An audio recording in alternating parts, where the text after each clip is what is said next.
La Rimac Nevera est la plus rapide des électriques, 412 km/h.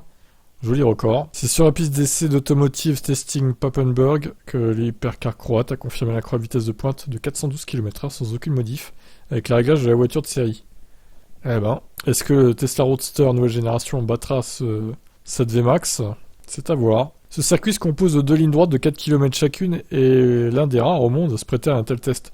Au volant de la Nevera, Miro Sevic, chef de la division des essais de Rimac, a poussé les 4 moteurs électriques à leur limite. Le pilote d'essai a sélectionné le mode de conduite le plus extrême de la Rimac, optimisant l'aéro et la rigidité de la configuration en tirant le meilleur parti de l'adhérence des pneus Michelin Cup 2R.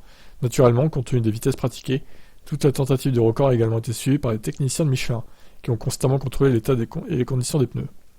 Elle valait mieux, oui. Il convient toutefois de noter que les europropriétaires de Rimac, d'une valeur de 2 millions d'euros, ne seront jamais en mesure d'égaler ce record, ou du moins pas sans avoir au préalable le consentement de l'entreprise. Les voitures Nevera quittent l'usine de Zagreb avec une vitesse max limitée à 352 km/h, ce qui est déjà pas mal, hein. Mais les propriétaires peuvent demander à retirer le limiteur lors de certains événements spéciaux. Toutefois, ce n'est possible que dans certains cas, par exemple une météo favorable, une piste adaptée à certaines vitesses, et uniquement en présence de l'équipe Rimac.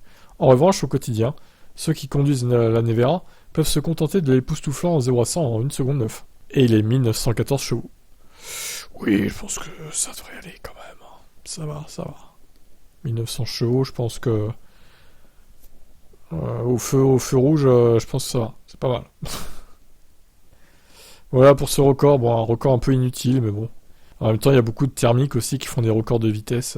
Bugatti Chiron, Divo ou je ne sais quoi là. Donc voilà. Eh ben, les électriques s'y mettent aussi. Allez, ciao.